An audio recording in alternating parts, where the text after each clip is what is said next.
I will. Oh, okay. Verstanden. Alles klar. Good. Yes. So again, from my side, we will do this evening in English. I will introduce in a few minutes my guests. And I have a presentation to present all the 28 architects, because we are a global positioning and some of the architects couldn't join us. So you will see. Our program, I make a short introduction, how this topic came into being, then I make the presentation, and then we have the position talks with my guests. Catherine Moore, you see on the screen, Shaohua Dai from China, and Jana Revedin will be our first position guests. And then we have two men, this is Dániel Kovács and Johann König. And yes, and I hope we will have a good time together, and I will start my presentation now. Yes, and okay, and it's going on. Okay, great. So our title, 28 positions, this is what we will speak about. The NAX is my partner network for architecture export and the VIA Festival. My guests on this evening, Shaohua Di, China, Praxis of Architecture. She will then hold a short presentation about her positionings. Then we have Catherine Moore from San Francisco, more Modernity, and Jana Revedin Architecture. Then we have Dániel Kovács. I'm very happy to have Dániel Kovács here. He is the actual curator of the Hungarian pavilion of the Architectural Biennale 2021 in this year, and his topic is OTHERNITY, reconditioning our modern heritage, women and great architecture during the Hungarian post-war modernity. We talked at the exhibition in Venice 1 month ago, and really he impressed me with his research work and what he presents there. And later in the evening, we will have Johann König as a guest, and he will give us some answers on the question, what can women in architecture learn from women in art? Because it is every time on positioning and on presentation. And my short introduction, I will start now, how this story came into being. So my name is Ines Miersch-Süß. I'm an architect from Germany, Saxony, Dresden. And in 2015, I relaunched my architectural office completely, went back to garage and launched MSAO as a new brand. And 2 years later, in 2017, our MSAO Future Foundation come into being. This was in the same year when Norman Foster also created his foundation, the Norman Foster Foundation. And so with the two new activities, the question was no longer what is the next project. We changed our question in how can we be drivers of innovation and change, unleashing the full potential of architecture. And for the foundation, how can we shape the most urgent issues of the future through engineering engagement? And this, with the foundation, we became in a situation we could build relation and content. And this was very new and very important. And I give you one example. This is building occasions is one of our topics, bringing together people in activity, discuss together urgent topics of the future. And we started, this is an event, in the middle was the Information Age, the Knowledge Society, started in 2017 in Qatar, presenting with a preview the Qatar National Library. Then we followed up with podiums in Dresden and Leipzig. And finally, we went to Venice. Jana was not on, we missed you very much. But from this, we created a new community.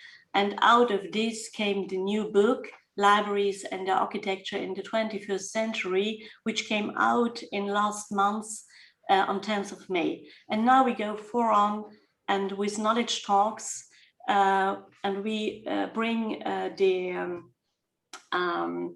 the essays of the authors, 14 authors from worldwide, in context with avant-garde thinkers about knowledge society and information age. So you see, we have a bright spectrum. And this is how we came into contact with via festival building occasions. We like to set our engagements in the context of something. And occasions, as you know, are very big topics, because occasions turn ideas into reality, and so somebody becomes presents. And this was very important for Zaha Hadid when she became her first commission in '93 by Rolf Philbaum for the Vitra Design Museum. She could build the first time an idea and bring it to reality with the firehouse. And then 10 years later, in 2004, she got, as first woman worldwide, the Pritzker Prize. And the other one, this is Gaetana Aulenti, called Gaia Aulenti also. She's from Italy. And she has the same situation. In the age of 53, she became a really first commission. She built Musée d'Orsay. She created a new museum exposition space and became world known by this big project. And she was also the only woman. She got the Premium Imperiale from Kingdom of Japan. And until today, she is the only woman that got such a wonderful prize. And occasion building seemed to me to be a very important topic to bring to the WIA Festival. And so 28 positions of women architects worldwide was the event what I proposed. And initially it started with the idea to make it as an European event. That's why 28 countries, and then came the Praxis, and then came the pandemic. And so we said, okay, let's make it a global event, but we left, we got the 28 positions on. And with this initiation of this initialization of this event, I started very more early. This was in 2018 when Germany launched the question, what is the Bauhaus for you? And I made a statement in the German review of the German Council and said, oh, what they wanted, Le Corbusier and others, they wanted only one thing: light, sun, and good social, hygienic living and working environments for all, and make really good buildings for people. And so they started really a big change, what we call today modernity. And architecture changes every time when the world changes. And this is a big occasion for us now to get in this thinking how we can, when the world changes, change architecture. And I think we should, before starting really something new, we should finalize what these people from Bauhaus and modernity started 100 years before, and build and finalize this change, building for people and nature. And I would like to call it a sustainability modernity, and based on the 3 principles posted out by Walter Gropius, who did the proposal for a new school, which was really the basic beginning. Mies van der Rohe, who researched about the essence of space, and Le Corbusier, he brought in 5 points and towards a new architecture, how we can build new architecture using our potential elements in construction. You all know about, because you're architects, I think. And I believe when we put these 3 things, updating school, rule of architecture, and the 5-point strategy corresponding to design of today together in a holistic concept, So we can grade and we can finalize this modernity, this change which started 100 years ago, and bring it now in this century to the end. And we can call it sustainability modernity. And what me in this research impressed really the most thing, that these people didn't act as single persons, they acted as a community. Mies van der Rohe helped Le Corbusier publishing his French positions. Gropius invited people, and so on. And this moved me to say, okay, let's inviting to make together positionings and presents. And this is called 21 questions about the rule of architecture. Just to begin with the question, Mies van der Rohe was researching about a sense of spaces. What is the essence of architecture to give answers on the urgent demands of the early 20th century? And I started with 20 questions, of course, after Bauhaus 100 in 2019, 2020, 20 questions, and now we are in 21. And I added one question more. What would be the first thing you would do as architect to change the world? And with my invitation, the girls, the women in architecture really liked this question and proper answered on this. And with my invitation, I give the promise that we will publish all these positions in one book. And I think about the 15th book, following the idea of Gropius. He had an idea publishing 30 books with the theory of new modern architecture building. He could realize only 14 because World War II, Bauhaus was closed. And we can retake this initiative now and with the 15th book and reload this motivation, changing architecture, but of course for our century and with updated positioning. So, and this is the point when I will come to presenting women in architecture worldwide. I promise 28 positions. And let's have a look what they talk about.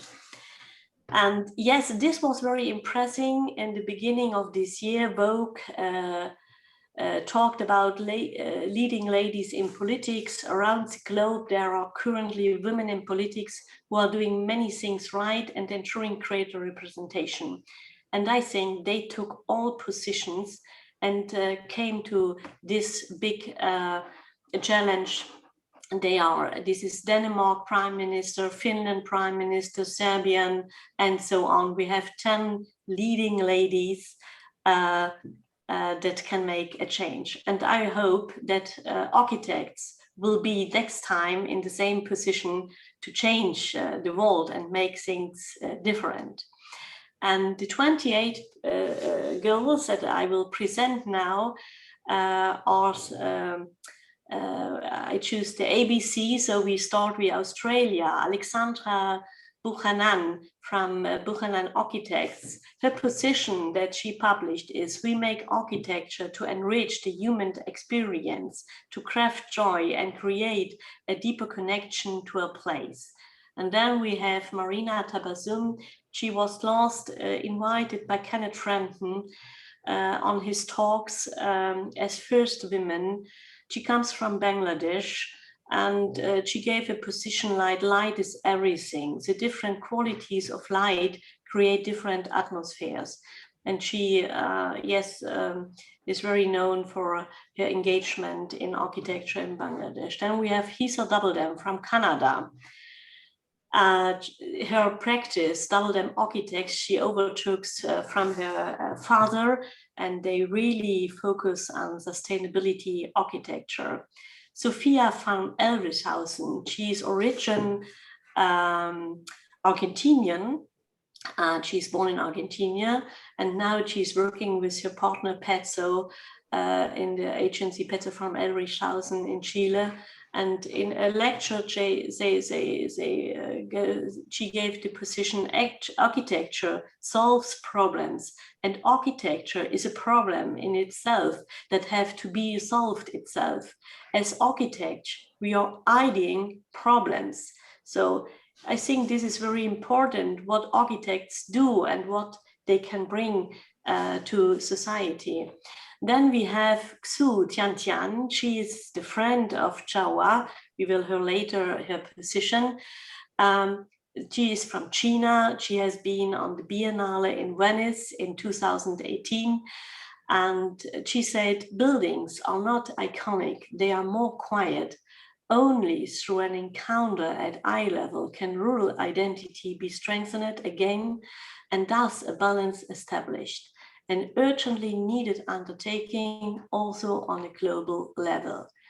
Lene Tronberg opened the pavilion, the Danish pavilion of this Venice Biennale in 2021, and she made really one important position. She said, we use natural resources, and that makes us responsible to care about nature. Helle Soholt, the Gil People Agency, is very known in worldwide. We want a future where people have control over their health and where inclusive neighborhoods and places are designed to make it easy for people to take meaningful climate action. Anne Lacachan, France, she got the Pritzker Prize in this year, and she says, good architecture is a space where something special happens, where you want to smile just because you are here, where people feel well and comfortable. It's very simply saying. Petra Werner is a German architect, and she says, the pandemic has shown us how important it is to strengthen the medical infrastructure and to create the best possible spatial conditions for staff and patients despite the economic constraints we face. Anna Buzzati, Italy. She is very engaged in Venice. She is the principal of the Architects' Council of Veneto and really incredibly engaged. And she, in an open letter, she took the position and said, over the years, I have become increasingly convinced of the social role that our work has to play with regard to the quality of life in cities and regions.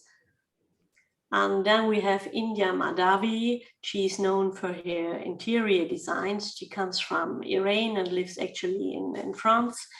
And she wrote a book about Tehran, her national her origin city.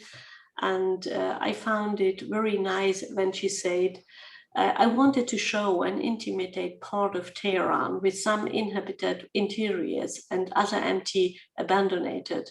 I like the contrast between this megapole of 18 million inhabitants and the sweetness of the tea, the hospitality in which absence and life coincide to give beauty. Katsuya Seichima, Japan. Couldn't we look at the site as a place on which actions happen to pass by?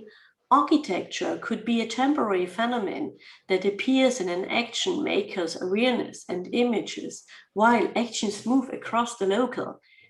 She became very famous for this position. Then we have Noura Al-Sayed Heltrop from Kingdom of Bahrain. She's working for the Bahrain Authority for Culture and Antiquities, and is very engaging to support architects and designers. And she says, given the opportunity to designers to push the boundaries of experimentation in their work, and these moments are really needed and often serve as catalysts and starting points for other commissions or work that they do. Hala Wardeh, Lebanon.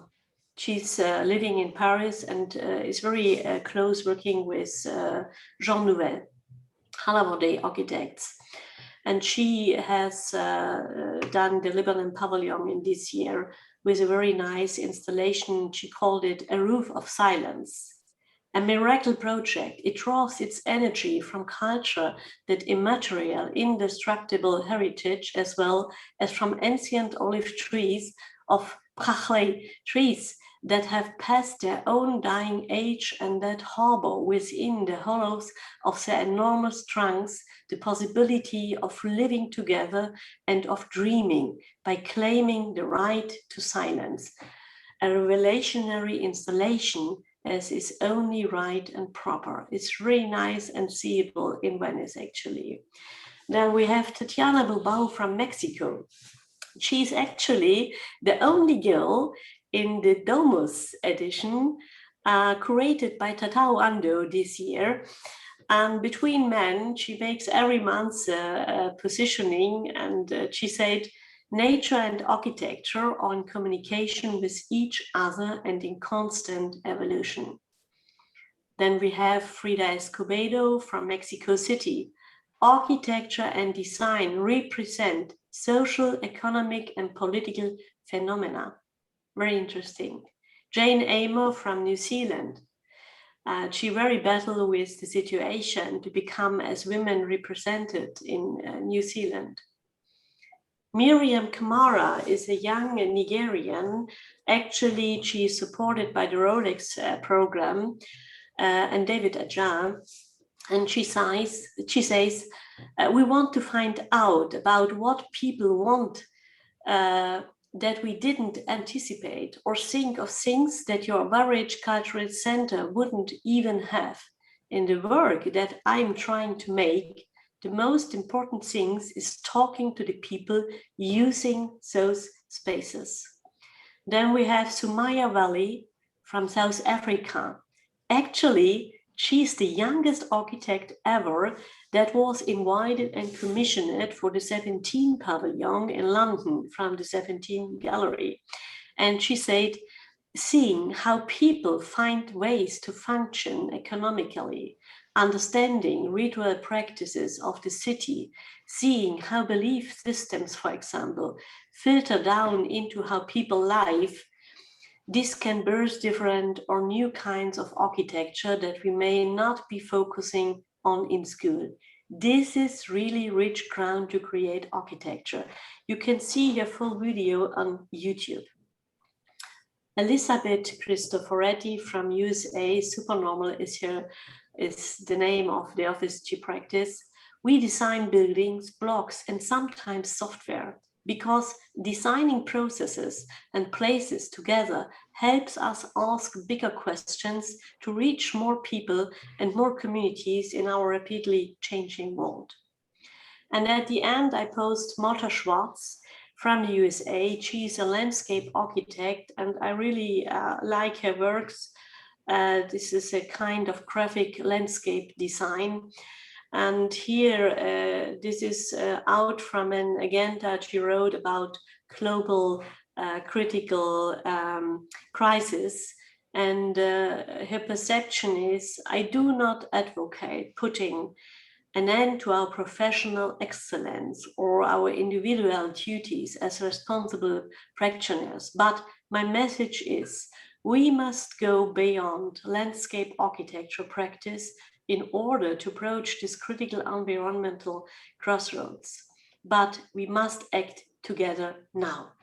And this has been the first 21 women position. And now I will present you the 8 champions that give responses to 28 questions and directly to the rule of architecture. And we have Shaohua from China. She's on and will then present her presentation, her position. Anupama Kundu from India, Carla Giucabo from Brasilia, Baby Maronen from Finland, Angela Croix from Germany, Catherine Moore from the USA. She's on here and will give also answers and questions. Maybe Catherine can also say something directly.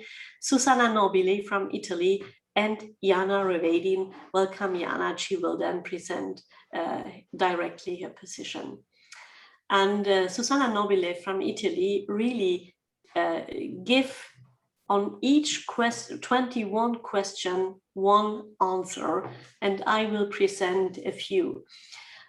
Is the rule of architecture only about good design? Architecture, she says, is anything that once placed in a setting determines some change, however microscopic or teeny it may be, as in the case of design. Does architecture need an agenda? Without doubt, it does. Architecture builds man's life. And then she said, is architecture a privilege? It began as a privilege, but should be a right. Is architecture a task? Certainly, when it is sincerely, not merely in exhibition. And one was really interesting from her points. Is every building architecture? I asked it. Architecture may be good or bad. It does not, however, escape moral judgment. Does architecture have a sound? This is certainly true regarding the house on the waterfall. Falling water is saying in the USA. But architecture also means silence, as in the Pazzi Chapel. Can architecture imagine the good city? It is its duty. A city is the result of good architectural thinking, and so on. I will present every of these positions on the website, so you can get in. And really, the last question, what would be the first thing you would do as architect to change the world? Whip out all speculative buildings the world over, converting it. Then we have Angela Croix from Germany. She has a practice in Mannheim with 230 people and also one in India. And she is part of the NAX, the German NAX network. Does architecture have a sound? And she says architecture that should create identity and connectivity needs to enter into dialogue with its context, but above all with the people, because their desires, their diversities must be translated into one design language, an exceptional language that does justice to people's individuality and its universal understandable. Like all languages, this one also has a unique sound. If you listen carefully and let yourself into it, a sound that can be very diverse, sometimes quiet and shy, sometimes strong and flamboyant, sometimes pulsating and electrifying. Baby Maronen from Finland, she is part of GKMM Architects as an interior architect, and she answered on the question, is the rule of architecture only about good design? And she says, I believe that by committing to equitable architecture, resource efficiency, and informed design, we can influence society for the better. With good design, improving the quality of life and well-being for all, we can build a better future and ultimately happiness. And she says, at the core of good design is sustainability. Architects and designers should be committed to meaningful architecture and design as a means to establishing a better and happier future. And Carla Giacaba from Brazilian, she has her practice based in Rio de Janeiro. She wrote me, is architecture in line with nature? Step gently on the ground is the sentence of the Brazilian indigenous leader and writer Elton Krenek. Our first action when we build is to transform the ground. Then architectural design should be understood as action over a territory. This is not a drawing or visual composition. Each line, idea, or sketch of an architectonic design represents an action, a material transformation, and a geographical transformation. We should work together with geographers and environmental engineers to inevitably build a manufactured landscape where nature and design should coexist. Build a manufactured landscape. I very much like this position. And we have Anupama Kundo from India, but she has a practice in Berlin. Is architecture in line with nature? Humans live in coexistence with other humans and other species, and this planet, which is our natural habitat, and with which we exchange resources like water, air, and food. For architecture and any other human construct to not be aligned with nature is inconceivable. What would be the first thing you would do as architect to change the world? Think big, see the big picture in time and space, and act from that understanding of the context. And now is following Shaohua from China. And Shaohua, would you like to present your position by yourself? We have done the position also of Catherine Moore. I will propose this quickly. Is the rule of architecture only about good design? Architectural needs to expand and embrace the precepts of racial, social, and environmental equity. Can architecture create community? Architecture can create community using tools like neighborhood, engagement, and public participation in major decision-making. Is architecture a partner for politics? Architecture needs to assert its independent voice in dialogue with politics. Architecture needs to chills against being a political tool. I have to mention this Catherine is a vice-president in the Planning Council of San Francisco, and she has a really strong voice there inside. Does architecture need regulations? Architecture needs guiding principles for livability, context, and place. Architecture needs regulations for healthy buildings and life and safety. Is architecture about city places and parks? Architecture should be about placemaking. Architecture should be about designing buildings in context. What would be the first thing you would do as architect to change the world? Raising awareness that housing is a basic human right. It's a very great position, and Catherine is today with us here, and she can give answers on your question. And I have Jana Revedin, but Jana will present her own position, and so I go quick through. Jana, is this good for you? Can you tell me? Of course, Ines. Of course, yes. So yes.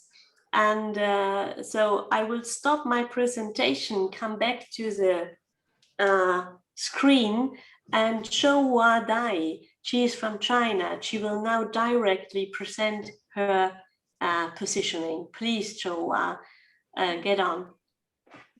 Thank you, Ines, for the invitation. I'm really happy to be here to share my thoughts.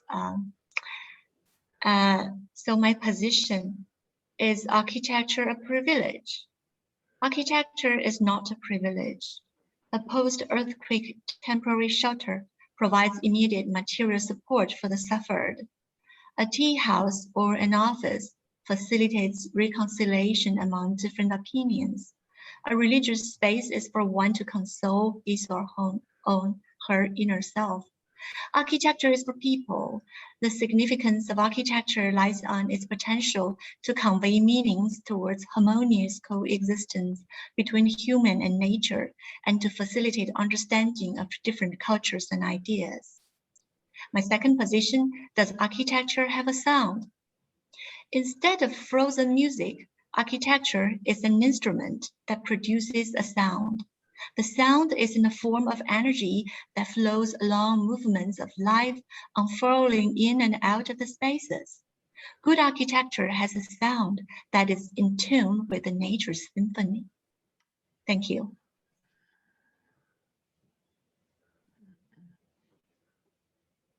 Thank you very much, Joao. Will you present us two of your projects? Did you prepare this?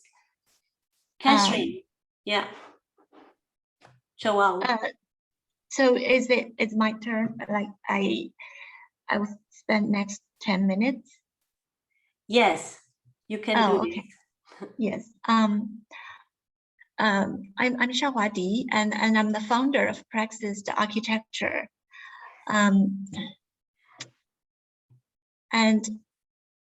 Praxis, the architecture, we are based in Beijing, and we were founded in 2009. And this year we've entered our 12th year of practice. We believe that architecture transmits meaning. We strive to create extraordinary effect by using economical and eco-friendly materials and local available means of construction.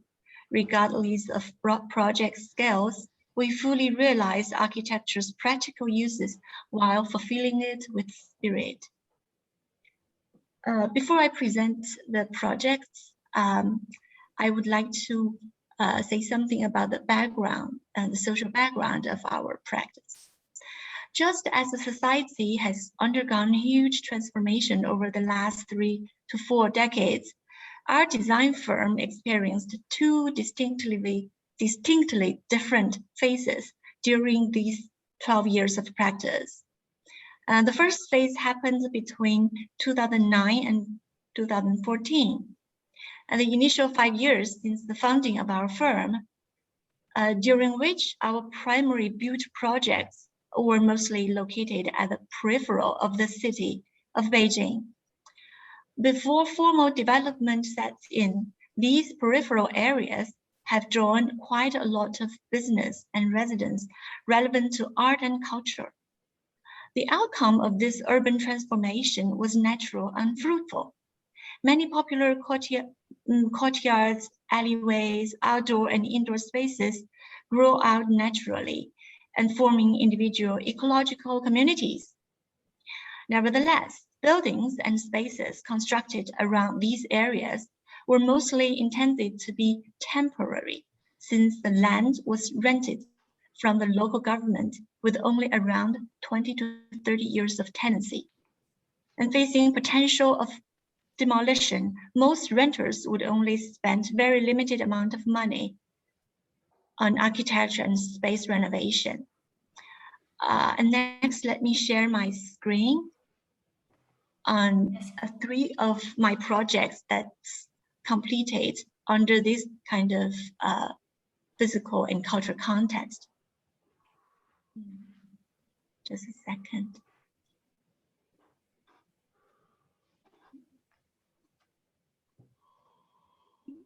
Sorry, I'm looking for my screen. Where is it? Yeah, these things happen. Oh, do you see it? No? No, not yet. That's, oh, here you go. Okay, great. You see it? Yeah.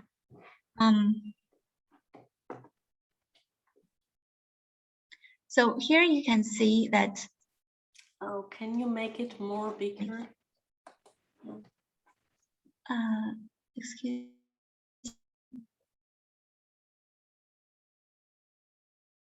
Sorry. Just a sec. What happened here?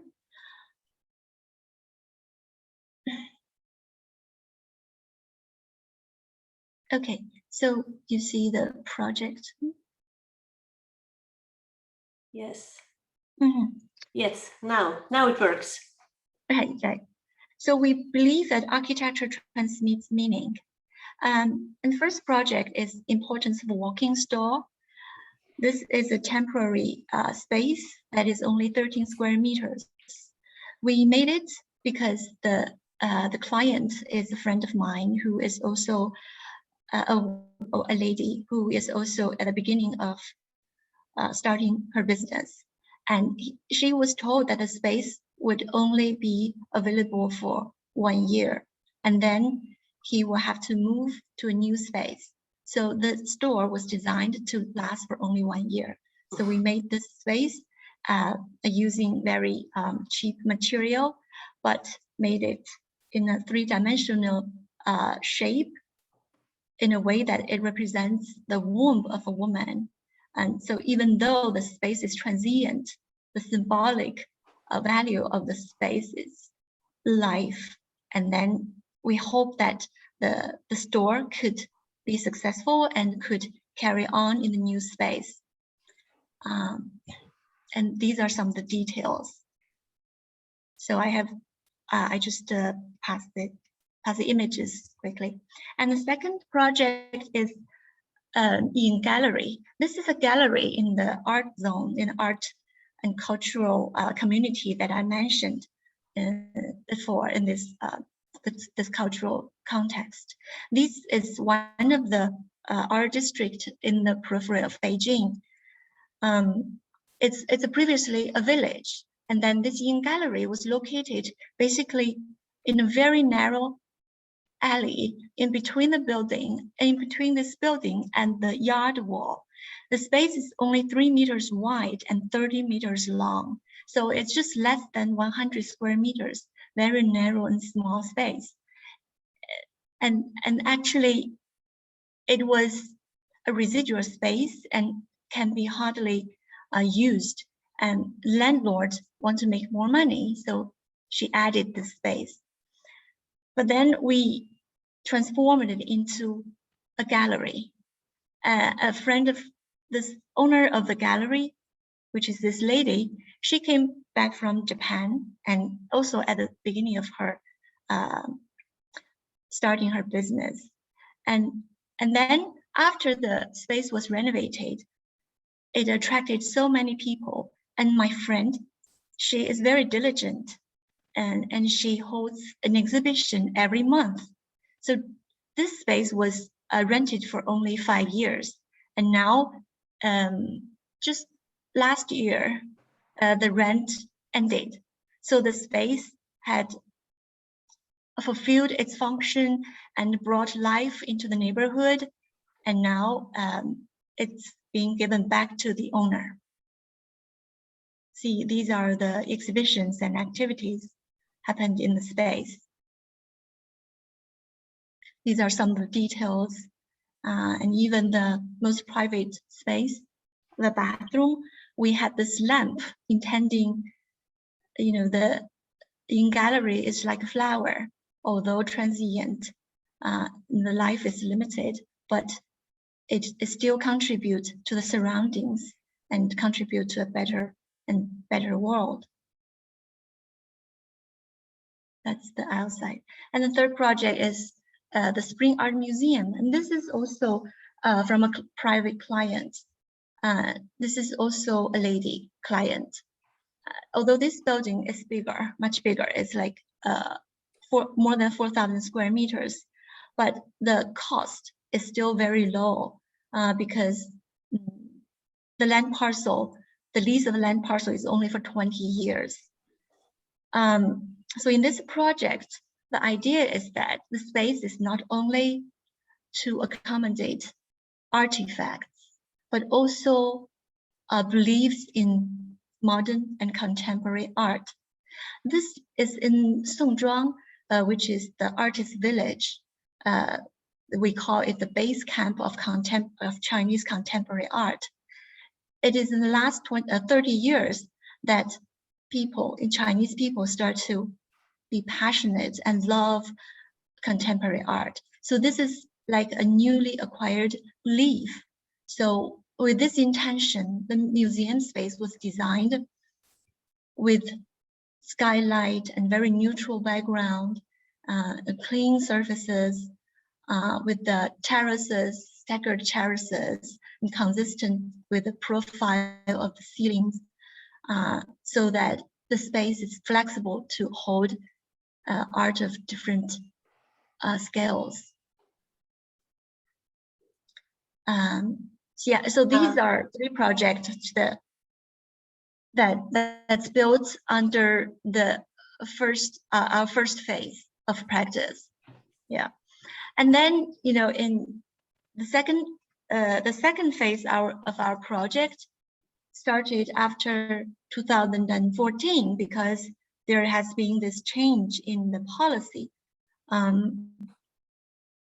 When land use policies changed to strictly limit construction on those local government leased land parcels. So we had to look for other clientele and to break the ice by tackling new typologies. And we had the chance to work with a developer for office parks on industrial land parcels. The industrial real estate developments targets at private, small, and mid-sized research and technological enterprises to provide them with affordable office spaces at the fringe of big cities. The private enterprises, although non-main economic actors comparing to state-owned enterprises, are playing an essential role in building a real economy, as Chinese society has come to realize after 30 years of booming real estate-backed economy. And the influx of new business will bring unprecedentedly higher tax revenue to local governments, and thus the local governments are more than willing to offer the land to real estate developers with rational proposals at a bargain price, which makes it possible for the sales and leasing prices of the end product affordable to private enterprises. And this business model benefits local government, developer, and private enterprises, creating a virtuous cycle under market mechanism. And in our design, we apply the concept of module to achieve budget control while offering green, flexible, and interactive office spaces that nurture creativity. So these are how the modules are studied. It started from lots of many modules and then ended up with only 2 alterations of curves. From far away, it looks like it reminds you of the industrial building, but when you get closer, it has individual spaces that is lyrical and fluid and provides relaxation spaces at work breaks. And then what is quite phenomenon after the building's built is actually the green planting on the balcony. In North City like Beijing, it is very, very rare to see green plants actually planted on the buildings. And these plants are not in vases, but actually embedded in soil. So even though this building is still of very low cost, the developer, the client still spent quite amount of money in building this vertical planting and also spend lots of money maintaining it. Some of the views. And then in the middle, Shaohua, there is a... Shaohua, yes. This is very nice presentation and your projects are really nice. Can we go forward with the presentation for Jana? If not, I think we come a little stressed with our time. Is this good for you? Can you switch a little bit quicker? Yes, true. So that sure. yeah? Well, if we can see everything. Well, I think I can just wrap up with let me stop this. Impressive what sharing. You realized in Beijing, in such a big city with private contracts and commissions. Very, very nice. Yes, it's very great. Yes. Okay, so I'll wrap up here.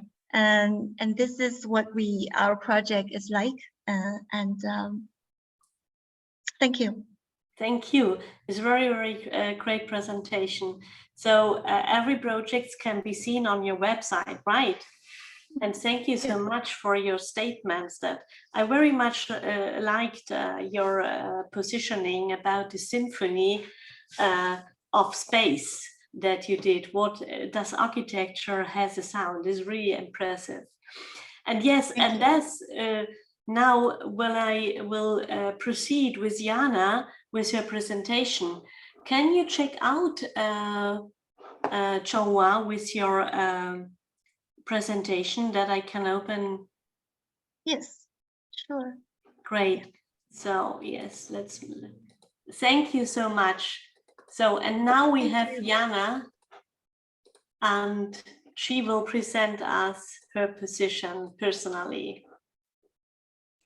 Thank you, Ines and Hannah, first of all, to invite me to this prestigious Yes, thank you. meeting. I'm very honored, and I loved the list of lady colleagues who are with us in those statements. And I think this is just the beginning, Ines. It is Absolutely, it's a beginning. Point. I won't give you a whole lecture because we don't have the time for this, but we have maybe other occasions. And I'm thrilled, Ines, to discover that you are a Bauhaus passionate as I am. Yes, I discovered this too. It was great pleasure.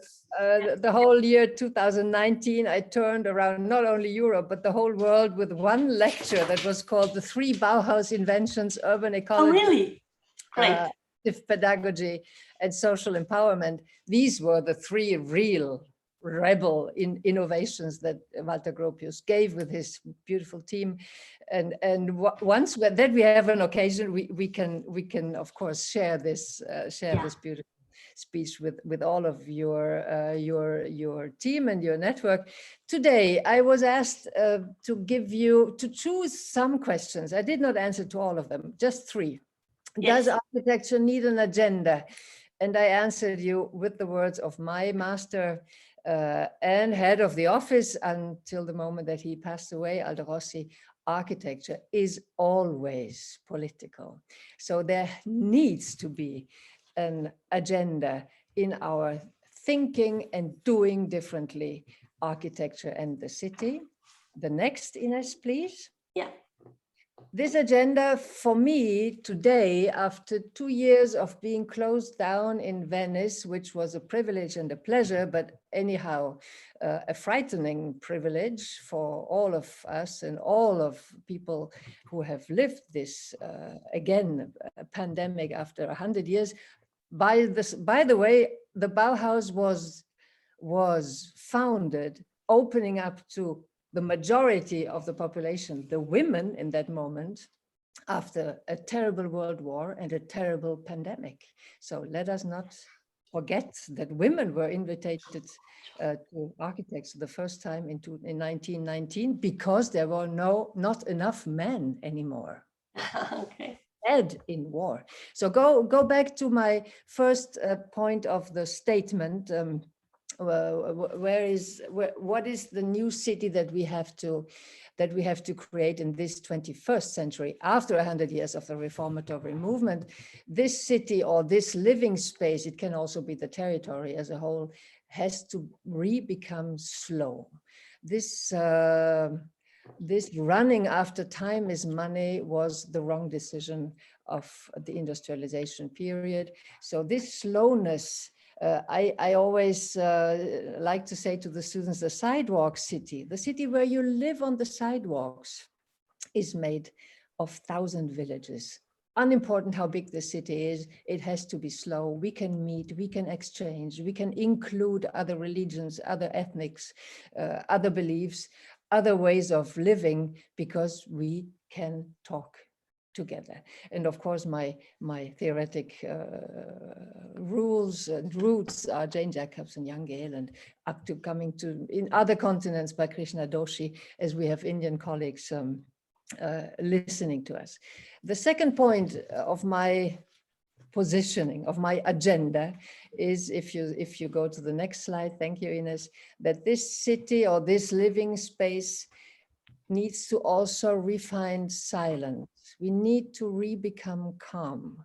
And I think this last 1.5 years could teach us to this ancient but necessarily new dimension. The city and the living space that we create as architects, urbanists, landscape designers, needs to offer protection, comfort, and enchantment. These are 3 statements that I elaborated with Jan Gehl in my teaching years in Sweden in the last 15 years. Stay with the slide, Ines. Sorry. Yes. You're going too fast. Is this good, sir? Again, backwards to the silent, if okay. not. I'm sorry. All right. And the second point of this silenceness, when the city is silent, it can listen to people's needs instead of talking loudly. And a lot of statements that we saw, Ines, Yes. was about this listening again to people's desire and to people's threats and to people's anxiousness. So we need Absolutely. to reinvent the listening instead of the talking. And a lot of wording came up since the 80s, and we have to stop this empty wording and raise good questions. Of course, the psychological dimension is this collective memory that the silence offers to us. And lots of our people who listen to others and who are in your community come from other continents where the cultural race bases are much stronger, and they still, as the Indians from the Andes or the Indians from India or the Africans from Africa, they still know how to listen to the cultural, to the beautiful archetypes, to the symbols, to the patterns, and we have to get this, of course, together with Aldo Rossi, my teacher, but Umberto Eco, Christoph Alexander, or for the silence, our beautiful philosopher Hartmut Rosa from the Frankfurt School. The next, Ines, and the third. Go on. Experimental is good. That the city or the living space of today needs to become be aware and be courageous enough to be experimental. And this is what the Bauhaus could teach us. And this is why it's so interesting to get back to study those years, those rebel years of the 1920s and 30s. I think this homo faber that then is philosophically designed by Hannah Arendt of the school of Martin Heidegger is the one who creates new laws for new life rhythms. And this experiment needs to be dared. It is not evident. We can lean back and do things like always, but we need to restudy new rhythms, new uses, new flows, and establish new synergies with this planet that is nature and resources. And we have to study the animals, the plants, the geography, the geology, the climate. All this is our subject, and not just cry out loud without inventing new things. Next, Ines, thank you. Yes. So the next question, and this is very quickly to respond, can architecture create community? And I'm thrilled that a lot of my colleagues answered to this question, which is not an evident pattern. Their answer with my other master, the master of 2 generations ago, architecture is science, art, and craft in the service of society. And this last part of his sentence of Walter Gropius, in the service of society, needs to be recalled every day in our practical work, in our theoretical work, in our teaching work. We work in the service of society. And my Revedin design theory and method is exactly about involving community into the design process. And this is what we learned from our African and Indian and Asian colleagues that are calling exactly for this participative collective dimension. And it is possible. We have to, of course, call colleagues of transdisciplinary knowledge like anthropologues, sociologues, philosophers, biologues, writers, filmmakers, and not just close ourselves in the ivory tower of architectural arrogance. The next, third question, what could you do, or how can architects change the world? What did I do? And this is to sum up this very short presentation. The next, please, Ines. What did I do? Always we have to start with examining what are we really doing, and not just telling. I am an architect and urbanist. I founded my own agency, stepping out of Aldo Rossi's agency in Milan in 1991, in Venice, and also in Austria, just nearby over the border. And 20 years later, you can see my projects on my website. I don't present them now. I decided I was called as a full professor to Berlin, then to Stockholm, and now to Paris. And I decided to give over this very beautiful agency to my next generation colleagues and to dedicate myself to research and to teaching. So this is what I do in my academic life. I'm a teacher now in the oldest public school of Paris, and I try there to have key subjects for the ones I think people from the whole world, young people, come to Paris to learn a method and to learn a theory on sustainable architecture and cities, on experimental projects, on participatory design processes, which we then realize in their home countries. They come from all continents of the world to learn a method and then to be followed by me and my team, of course, and my assistants, to then go back to their countries and establish themselves in their countries and do this participatory design in their home places. And of course, active pedagogy of the Bauhaus is the main motor of this way of teaching architecture today. The next, so what did I do, is to decide to give my agency and practice to the younger generation, to dedicate myself to form an even younger generation to do this, what I did in my practice. Then I had a crazy idea in 2006, after leading the first European student competition in sustainable architecture led by the European Commission. I founded a prize 1 year later because I thought, if I can lead this on European level, why couldn't I invent an award on world level on all continents? And by today we are 70, it is 5 laureates per year. I give a theoretical topic every year and we choose laureates, of course, done by a scientific committee, which is teachers and researchers and journalists and critiques. And also, of course, all the laureates that now present their colleagues all over the world that they recognize as valuable. And between these 70, you said, Ines, there are very few women, but it is not true. At least 40 women between 70 overall. So don't worry that women are very present in this profession by now. I can see it from my students. They are more than the 60%. Of course, they choose me as a role model. Maybe others choose a male professor as their leading figure. But in this award, we have created a real movement. I try always to mix great pioneers, like, for example, Christoph Alexander or by Krishna Doshi, or big figures, Frei Otto and Werner Sobeck, which have also, by the way, we are now on 5 Pritzker Prize out of this beautiful brand of new thinkers and rebel architects. And then I try to mix them in the 5 over the year of the year's choice with young talents, which are internationally totally unknown, like an Alejandra Aravena or Wang Shu and Lu Wenyu, his wife, or Lacaton and Vassal this year, that were our laureates already 4 years ago. So it is a mixture of people who work together, who live in an ethics that is doing architecture differently, and of course teach together.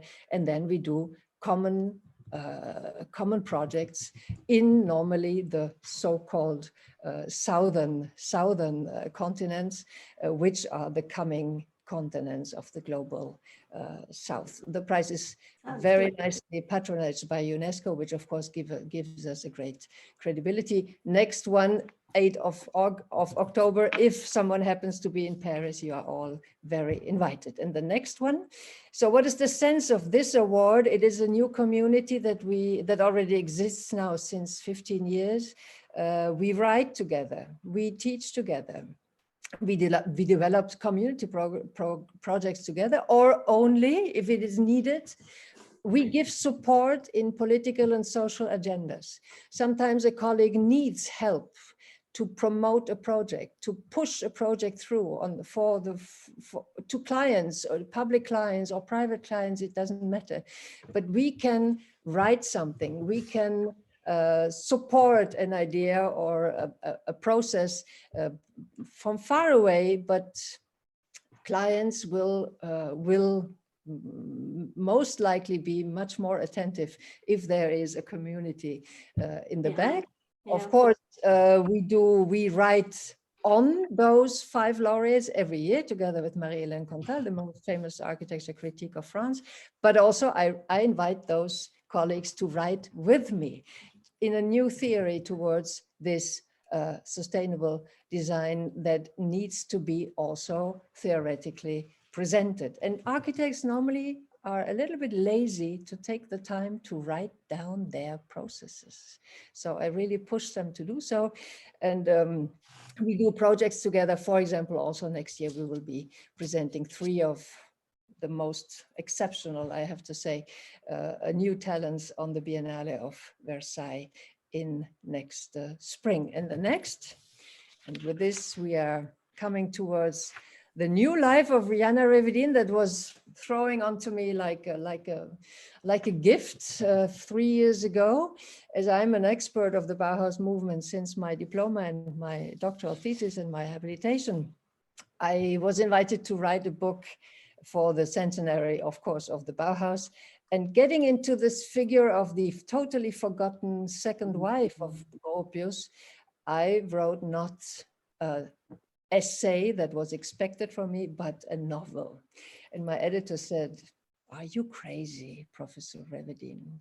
And I said, "Yes, I am. And I have to risk this book."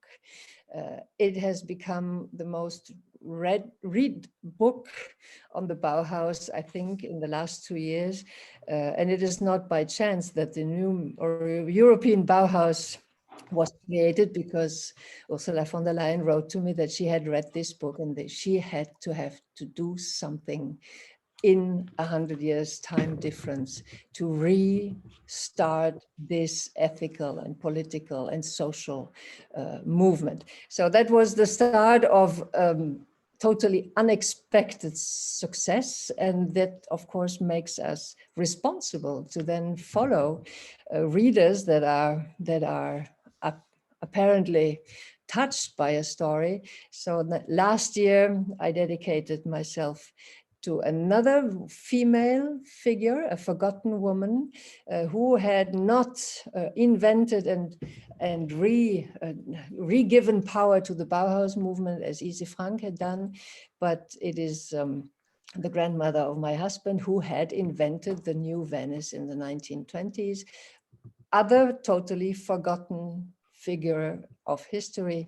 So I'm describing how a city can, by its own means and by what is already there, reinvent its cultural and social and artistic life in very, very short time. It is parallelly happening to the Bauhaus period, and then is parallelly, of course, being ruined by a political system that is fascism that came over both of our countries. And it became another bestseller. So the last book that I present today, and this is the end of this short presentation of my What Can You Do to Change Life as an Architect, is the third female figure of the 20s and 30s that is forgotten, and I want to re-give her light and re-put her on the scenery. And it is Eugenia Errázuriz from Chile, who comes to Paris when she's 20 and lives the whole fin du siècle. And after a life as a wife and figure of society and a great friend of Marcel Proust, she reinvents herself and becomes the most visionary mecenas of 5 great figures of art, between them Coco Chanel or Pablo Picasso or Igor Stravinsky, and then invents as her last and 5th talent the young designer and architect Jean-Michel Franck. And this is the voyage that they take back to Argentina to save him in 1937. And we will see in this story that it is not so easy in that period to believe in a let us say, Jana, future. Yes. Thank you very much. I have to stop you. We have finished. Yeah. And thank you very much for this. I must welcome now Dániel. I thank you so much, and I will get out. And yes, because Dániel is now with his presentation. Dániel is the actual curator of the Hungarian pavilion, and I welcome him. He will give us an insight, a look on what he presented about modernity architecture, and one of these are realized by women. And please, Dániel, the floor is yours. I know you have an appointment in 50 minutes. 15 minutes. Thank you very much. Will you do it? Great. Yes, sure. Thank you very much, and thank you very much for the invitation. And it was a pleasure to listen. It was a pleasure to me. To these presentations. So yes, as you see, I'm a little bit of an outsider here, as I'm not an architect. I'm an architecture historian. But in this way, I represent the interdisciplinary approach that Jana graciously mentioned a few moments ago. Yeah. So we met actually a few weeks ago with Ines in Venice, where I had the luck to curate this year's Hungarian pavilion. And on the apropos of that topic, I'm going to talk a little bit about the situation of women architects in Hungary in the post-war period, because that's one of the topics that I'm researching right now. Yeah. And I will start to share my screen. Great. Right now. I hope it works. And if so, then I will show this presentation. Do you see my presentation? Yes, wonderful. Yes. Great. Just a few words about Venice and the project that we show in the Hungarian pavilion. It's titled OTHERNITY, Reconditioning Our Modern Heritage. OTHERNITY is obviously a joke of words put together from the words other and modernity. In very short, the project is about how the heritage of socialist modernism can survive and what we can do with this pretty much unwanted heritage in countries like Hungary or in general in Central and Eastern Europe. And in short, we have chosen 12 post-war buildings from Budapest, and we have invited 12 offices from the region, from 9 different countries, to give ideas, proposals, how they could survive, what they could become in the future. So not necessarily architectural ideas. There are pretty much artistic approaches as well, but 12 very different stories came out, and I very much enjoyed the exhibition. As you see from these 2 pictures, one half of the exhibition shows the archive materials that we could find about these 12 buildings, and the other half of the exhibition shows the 12 very different architectural or artistic ideas by the invited offices. And one of the buildings, the 12 buildings that we have chosen, is a former party headquarters by Margit Pázmándi, who is a prominent architect of the 1970s and 80s. She was actually one of the first in Hungary, the first woman architects to receive the State Architecture Prize, the Ibl Miklós Prize. And he was, along with her husband, Csaba Virág, they were an absolute power couple in the 70s and the 80s. They were successful in many competitions and worked a lot together. Unfortunately, she passed away in 1995. But thankfully, her bequest, so all her architectural productions are now in the Hungarian Museum of Architecture, my workplace. So it is possible to research her oeuvre and her life. Before this is another picture of this really great building. So in 1979, it looks like a little bit more like the 60s, but it's still functioning. It's still there, although it is, I think, in grave danger from property developers. But thankfully, we were able to get in to make a nice documentation about this building. And before going a little deeper into the history of women architects in Hungary, I have to mention that there are some important researchers in this field. So if this should be a longer lecture, then I would suggest to invite Marian Simon, because she is the top researcher of this topic in Hungary. She published widely internationally on this topic. I'm good enough to give a 10-minute introduction, obviously. And I'm happy to do that because I'm also starting a research project in this topic, thanks to Shaohua, whom you see here in the picture. She's also a prominent woman architect of the last half century. And I'm really happy to right now to work on her bequest. I'm writing a monograph on her, which is going to be the first monograph in Hungarian on a woman architect. If finally I got to finish it like in 2 years, hopefully.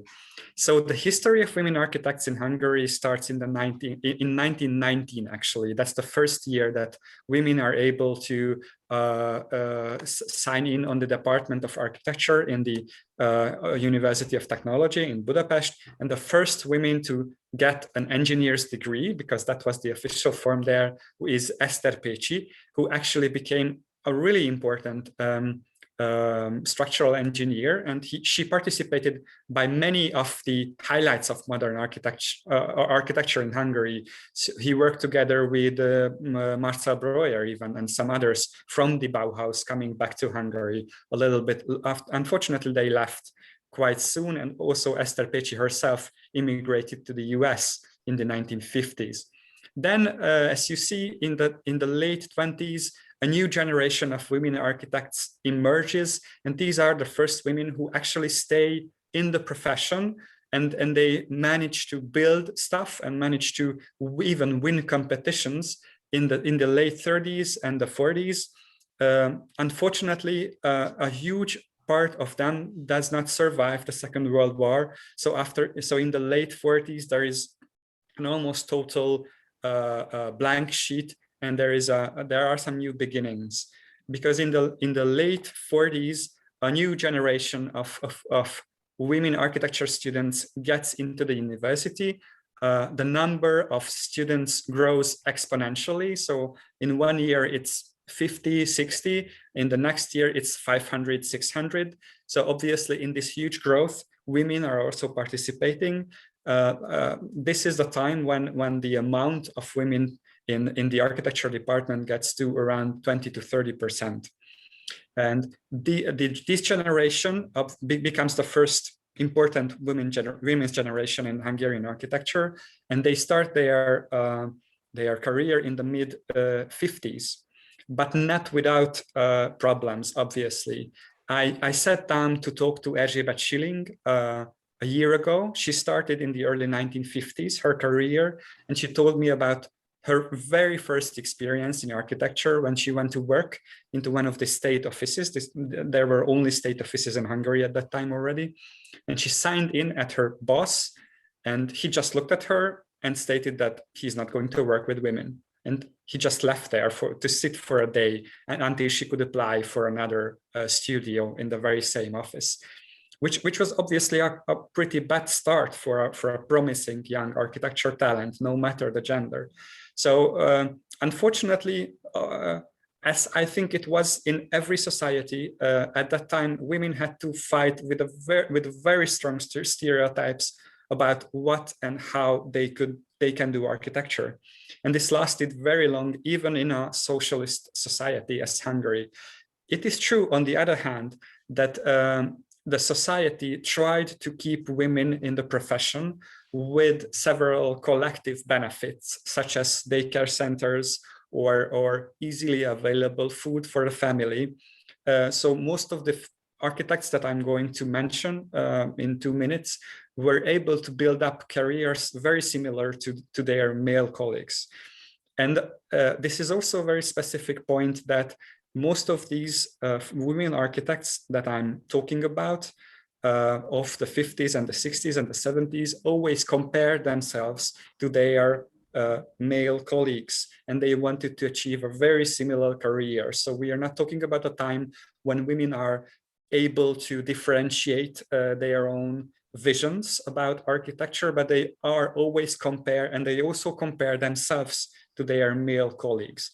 So, for example, Shaohua, whom I mentioned, always compared herself to her more successful husband. Successful in the sense that her husband received the Ebel Prize, this important architecture prize, twice, and Shaohua only received it once, and that was one of her her biggest disappointments of her life.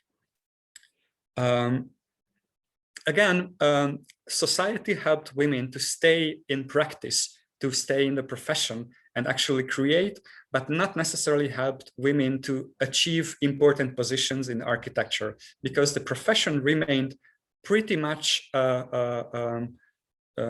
chauvinistic, actually, from that point of view. So when Maria Anna Fejes at first applied at her office to get support to go to a session of the International Union of Women Architects, of which she became later a chief secretary of, then she didn't get any fundings. So she had to put together her own money to be able to travel to a meeting of the UIFA. And this actually remained the situation until the very end. So she always supported herself whenever she wanted to achieve something in international organizations, very much unlike her male colleagues who always received support almost naturally from the offices. And still, despite all these hardships, many women managed to build up important careers in the 60s and the 70s and the 80s in Hungary. I think mainly thanks to the society itself, the help that they received from the society and the lack of competition, because in Hungary, the huge state commissions were divided between state offices. And although in the offices themselves, there were internal competitions for different projects, women in these situations had a lot bigger chance to actually win a competition because the process itself was a lot more clear. And of course, women had a bigger word during these processes than usually after the 90s in the big competitions. So I'm just showing a few examples by important works of women architects in Hungary in the 60s and the 70s. This is the headquarters of the Hungarian Aluminum Industry Trust. It still stands, although unfortunately the facade changed in the late 90s. This is one of the best office building of the post-war era, actually. This is a personal favorite of mine. This is a lesser known work by Shaohua, whom I mentioned, and the monography of whom I'm working on. She's really an exceptional talent, and I was really happy to be able to meet her in the past 2 years. She passed away last year, unfortunately. And the last work that I'm showing is the former headquarters of the workers' militia. So a very much politically heavy building. It's right here in the middle of the image, this huge white block. And unfortunately, this is again currently under threat, and it's going to be demolished actually next year. And one of the reasons that the property owner is demolishing this building is especially its history. So it belonged to the previous society of Hungary. It represents a past political state. And unfortunately, right now in Hungary, that is a reason to demolish buildings. In my opinion, this is a really short-sighted view, and we are working on changing that. So the project in the Venice Biennale in the Hungarian Pavilion is part of that effort, and I really hope that this is going to change. But right now, most of these buildings are being demolished. And back to the topic of Hungarian women architects, I'm working at the Hungarian Museum of Architecture, and we hope to start a long-term research project this year. I plan it to about a 3-year-long project, because unfortunately in our museum, there are very few bequests by women architects. Despite their great number in the 60s and the 70s, most of them didn't really get well known, and their bequests, their legacies are not protected. They are not handled by the museum. They are probably still at the family if anything remained. So I'm starting a project, a communal research project on highlighting these works, these lives. I would like to collect documents, to make interviews with the surviving family members or the architects themselves, and to build up a project very similar to the Frau Architektinnen exhibition in the Deutsches Architekturmuseum in Frankfurt a few years ago. That was my main idea, actually, which was a base for this project. We are hopefully starting this project in autumn this year. Yes, this was very shortly that I wanted to talk about. Thank you very much for your attention. And again, thank you for the invitation. It was a pleasure to be here. Thank you so much, Dániel. This was a really great opportunity to let us know about your research work. And I'm really impressed how much Hungarian women in architecture got these chances to build such big buildings, yeah, and to get these commissions. Yes. Are there any questions yeah. to Dániel? Because Dániel has now a meeting and has to leave us. That's why.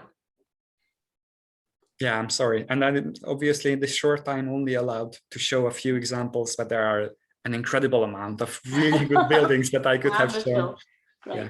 So everybody is invited to visit the Hungarian pavilion, of course, and to get a first impression.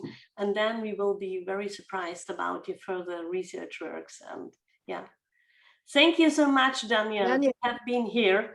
Yeah, may I say to Dániel, send me some contemporary, young, interesting lady architects. Oh, sure. Huh? So of course. we can have a look at them. And, Bring on the I would be glad to. Sure, I will get in touch. Thank you. Dániel, do so. Thank you very much. And unfortunately, I had to leave, but it was a pleasure to meet you all. Yes, it was a great pleasure to hear you. So, Hannah, could you please keep for Johann König? He cannot get in with the link. He cannot get in? Yes. He has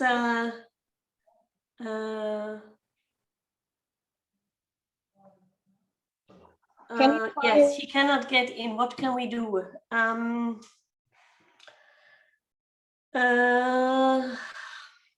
Do we have this is a problem. Wait, how we can do this? Did he follow the link on the website? Can he try again? I just changed the waiting room settings. Maybe he can try again now. No. Can you try? I will try. I'm sorry, I don't know what the problem is. I'm very sorry.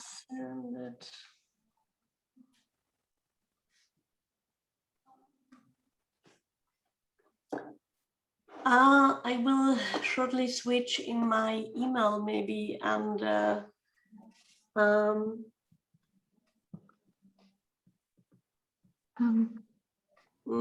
this is a problem. So meanwhile, I will keep for this problem that we can get, maybe we have some questions. Catherine, is Catherine again on with us? Maybe she can give also a statement. Catherine, please, can you do this? Other than what I expressed in writing, which can obviously be expanded on, I believe that the dialogue is so rich, one more leaning towards the artistic, others more leaning towards social engagement, others leaning more to sustainable, natural, nature-based solutions. I'd rather have somebody ask me questions and then expanding on my statement. For us in the United States, the ever-expanding role of racial, social, and environmental equity is posing challenges for architecture and the dialogue about architecture, which I believe women are most best equipped to respond to. I believe that women bring a sense of sensitivity towards human factors into the practice of design and interweave something that often is not necessarily the primary language that men engage in. Design is a discussion about technical, artistic aspects of building a building. What women can offer is, I think, a unique chance to really forge a way for a new sense of dialogue in architecture that indeed includes reflections on equity, social, racial, and environmental equity. With the geographic changes that are occurring not just here in the United States, but all over the world, I think we have to look at architecture in a much more holistic way. It is not just about the Western tradition that has for centuries been the foundation for architectural thinking and architectural values. But I think as we are now bringing social and racial diversity into every living environment, I think we need to completely open up the dialogue and the search for more equitable solutions.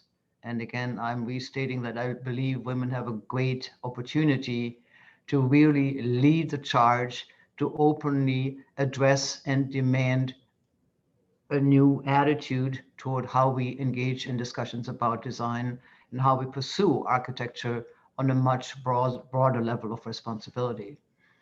Sitting in the position that I do, I'm the vice president of the San Francisco Planning Commission, where every architectural design on all scales and levels is basically reviewed in the public domain. That means I have a voice in expanding the dialogue of what criteria, what questions we're asking when we're seeing a building. In the United States, architecture is very formalized based on standardized construction methods to the extent that depth and design dialogue, as I see it in Europe and across the world, has become a little flatter. And I'm saying that not as a criticism, but I think the expediency with which buildings are being built here skips over many aspects and many questions that you are all grappling with. Bringing the challenge of racial, social, and environmental equity into the discussion has all of us pause. And it will take time to deepen and really form forward-leading principles that ultimately become more an integral part of how we approach any question in design. The latest challenge that I am very, very interested in very much pushing on is what have we learned from the pandemic?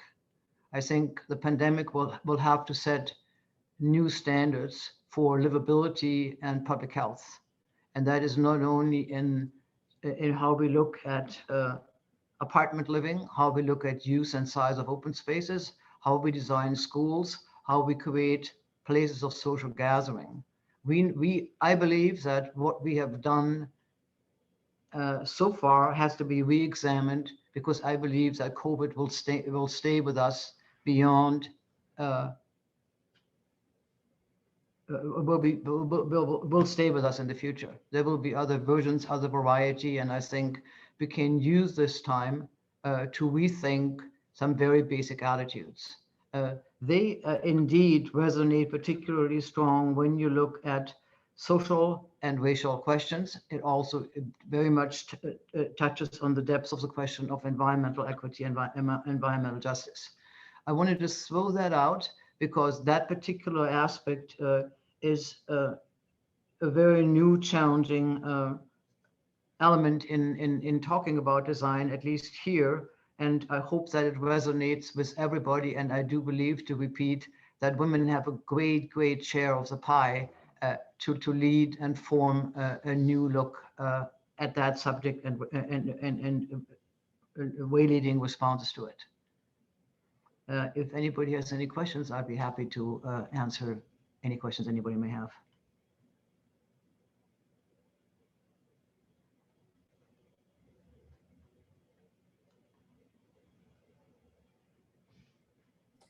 I'm back here on the ground. We couldn't solve the problem with Johann König. Hannah, I sent you the message. Please, can you get in? I cannot hear you. I see him now. I have let him. Yes, now he's on. Great. It worked. So maybe there was a Thank problem. you. Okay, wonderful. Wonderful. Wait a minute. So great. Catherine, I thank you so much for your statement. Thank you to be here. I'm very sorry for this. So, okay. He's on, right? Yes, now he's on. Welcome, Johann König from the König Gallery. It's really nice that we could get you involved now. So Johann König is an entrepreneur and an art mediator, and you have combined the transformation of St. Agnes into an architecture for art. As a collector and gallery owner, you promote women artists. Women artists are part of the permanent program of König Gallery. We would like to gain an insight into this complex work, and what answer do you have to the question, what women in architecture can learn from women in art? Please, the floor is yours. What women in architecture can learn from women in art. I think in general it what I noticed in art, especially looking into the 80s, looking at or even earlier artists like Baselitz, Lüpertz, Immendorf, Penck, all male artists, that they somehow identified the power of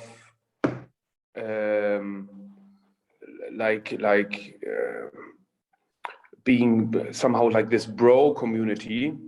And I think that this is not only them as an example, but also Polke, Richter, Luc, Kuttner, or many other male examples. So I think it's more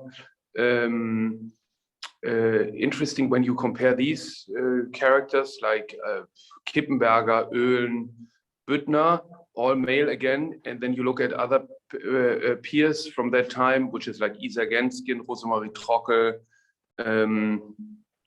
Cosima von Bonin. They're very individual, they're very, Isabel Graf would call them Ausnahmefrauen. And I'm not too deep into architecture, but I mean, for example, maybe there's Arno Brandluber and Sam Chermayev, I know are very much supporting each other in architecture, and I guess also many other male sort of gangs, functional friendship association, and I guess that's something I encouraged a lot with my female artists to somehow adapt to these strategies. So I'm not so sure if it's really and I guess that also has to do with the fact of identification figures. So in academies and in art schools and in the business life also, I think it's it's very important, I think, also for women in any discipline to step out and to speak up, because not only for themselves and for their peers, but also for the younger generation, so that that there are, and that applies to any group, you know, also because it's very important for a younger generation to have identification figures to live up to, and that's why I think also these ideas of social networks aren't really that established, probably, because I see that more and more with a younger generation of artists, of female artists, that they start to use these network very naturally, these affiliation and bonding strategies, probably not really as a strategy, because they see that with professors and teachers and other more prominent figures in the art world they live up to. So I guess that's something comes to my mind in that regard. It's a very interesting point of view. Yeah, and can you tell us something about your work that you have with with artists. How do you choose artists? How do you find them? How do you discover her work? Or does artists come to you and say, "Show, this is my portfolio"? How is the work development? Oh, that's a very wide field. All of this applies through recommendation, and I must admit it was more of a coincidence that I started to show so many female artists, because I mean I opened the gallery about 20 years ago with a female artist, but it's more I think this real awareness of it is maybe half that old. Actually, one thing comes to mind. I just recorded a podcast. I have a podcast called Was mit Kunst, and spoke with Annabelle Seldorf, a great architect like mine from Cologne, but living and working in New York City. Ah, yes, I know her. Yeah. Yeah, and we came to that. I came actually to that point where I thought it was very interesting that she made this career and that she's sort of a star architect, despite having sort of a very strong, loud signature. So because I don't know, thinking of that's probably a problem with star architecture anyway, that the more quiet, sensitive ones are more rare. And then if you are more discreet and quiet in a persona, in your style, and a woman, I think it's very rare to be that successful. So I found that a very interesting phenomenon, which just came to my mind. Doesn't really match your question. Great, great. Yeah, I have known her about the magazine Cabana. She was very much presented inside. And so what was your experience with St. Agnes, building a new architecture for art? Do you want to be an architect? Or was it more? Was it better to be the entrepreneur, the gallerist behind, and observing the work of the architect? Oh, I think that as a Bauherr or as a commissioner, which I was with my wife together from the start on, you can't really watch the architect. It's something you develop together. But clearly, the architect was Arno Brandelhuber plus many others working in the team, and it's not.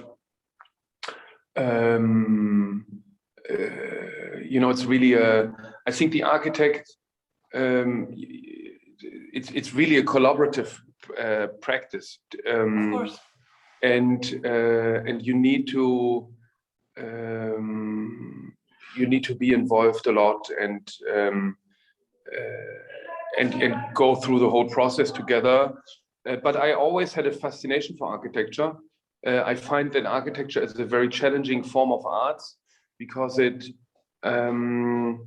has to do. You have to. You are limited by many other factors. You're limited by budget, by building rules, by necessities. So it's really a complex form of art, and I never considered being an architect, but I'm very fascinated by architecture, and that plays a big role in my life. That's great. That sounds good. And what do you think women in art? What they have, what role they will play for the future? Do you think they will become more presence, more power, or is this 50-50? No, I think the problem is that we're far away from 50-50, and that women are still very much underrepresented. And also when in terms of price evaluation and auction results, women reach not the same. There's a definite big gender pay gap or price gap between male and female artists, but it's slowly changing. It's interesting that in the art world, we have the feeling it's more equal, but when we look at facts and data, it's still really far away from being even. But we can see massive, slow but massive changes in the evaluation, especially for younger artists. So when I think of Loie Hollowell, who we just had a show with, or Shiharu Shiota, Ayako Rukaku, who has a solo show right now, is a painter from Japan, or Katharina Grosse, Alicia Quade. These are all female artists we have been working with for many years. Yes. And slowly you can see that also because of the change on the collector side, young data show that women are the better and more reflexive collectors, and that has an impact also on the pricing. So from a speculative point, it's a good moment to buy female artists because the appreciation goes up, and that's a good thing. But unfortunately, we are still quite far away from equality. Yes, I understand. So, yes, give us a short. I hear the girls in. Yes, give us. Are you inside the Agnes, the gallery actually, or are you in the home? Ah, hello. I'm in my office in the Agnes Church, or at home. Actually, we live and work here. Great, great, wonderful. Can you give us with the phone a small a small view inside the actually? Oh, I'm only here in my office, and there's not in the really, office, and this is a closed room. Oh, great! It's not really representative. Wonderful, good. I can give you a look into the courtyard. Wait here. Achtung. Okay. Ich muss mal kurz aufstehen. Great. So here you see, this is a marble sculpture by Claudia Comte. Okay, we cannot really see. We cannot really see. Ah, okay, wonderful. Yes. You don't see the. Not really. It's too far away. Ah, and the tower. Yes, the tower. Maybe you see it now. Yes. Ah, okay, wonderful. Ja, ich komme später. Ja, dann geht nach oben. Ich komme gleich. Good. Okay. So thank you so much to have joined us. Absolutely. Thanks for having me. Sorry for the technical problems at the beginning. Yeah, happens. Ciao. Have a good conference. Bye. Thank you. Bye-bye. So I think we come very close to our evening with positions. We have again 6 minutes. And to make a summary about positions and women in architecture, what I can say is women has every time trouble with time. And I very hope that we will have more women in future involved in really important decision making in politics and changing for how cities will build, how people can live, how we can be arranged with nature, and all these questions. We will go on and publishing these positions in the next time, and hopefully, yes, we get forward with presence of women in architecture. And Hannah, can you ask in the round if there's any questions?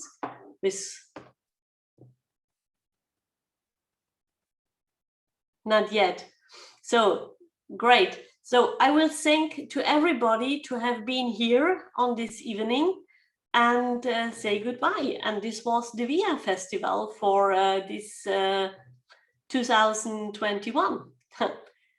And thank you everybody to join us and to give us this insight in your personal positioning. And see you later, Jana, Shaohua, and Catherine. Very happy to meet you in the next time. Thank you, everybody. Thanks, everybody. Goodbye. Bye. Bye-bye. Goodbye.